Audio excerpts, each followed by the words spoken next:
The extensive offshore oil project off the coast of Suriname is on schedule, with over 30% of the total work completed so far.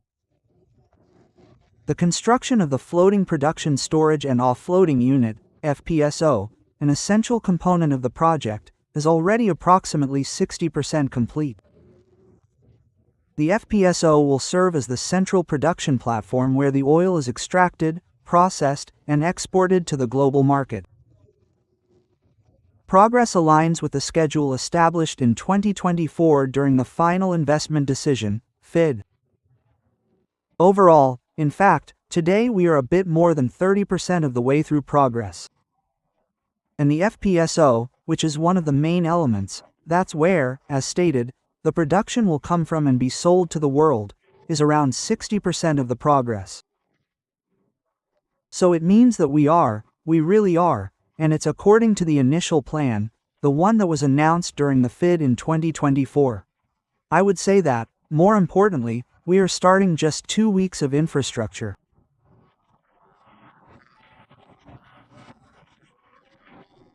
In public, Paramaribo is now here and will be receiving.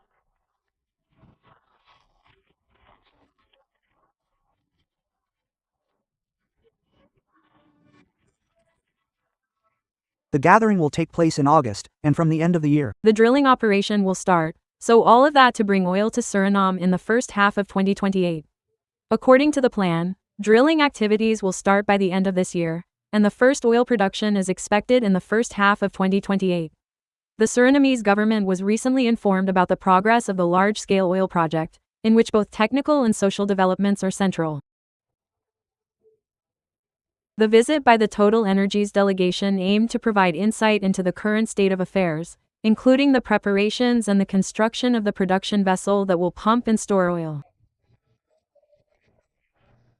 According to the information provided, the project is proceeding according to schedule and there are no signs of delay.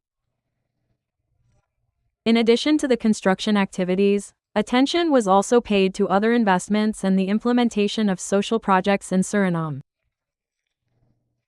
The developments surrounding the oil project are seen as an important step for the country's economic future. The sector is expected to have a significant impact on national development. Previous statements that Suriname will be profoundly changed by the oil funds thus seem to be becoming increasingly concrete. At the same time, it is becoming clear that the expected revenues from oil and gas must be deployed carefully and purposefully. The government faces the challenge of investing these resources in sustainable projects that also yield long-term returns for society. That is a major development for Suriname. It will have a very significant influence on Suriname.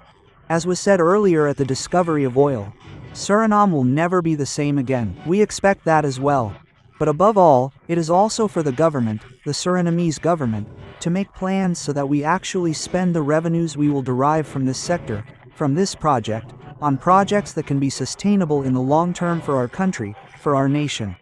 Education must be aligned not only with oil and gas, but with the sectors we need to develop, but also ensuring that you have enough well-educated young people and qualified personnel to find work in these projects. And certainly, that those resources, as I said earlier, oil and gas, will run out one day, but that you can invest in human capital to ensure long-term prosperity for Suriname in terms of having people, well-educated people, healthy citizens, so that the country's development economy can continue to grow stably and effectively. The government wants to use oil revenues specifically for sustainable development, so that Suriname remains economically stable and prosperous in the long term. Yes,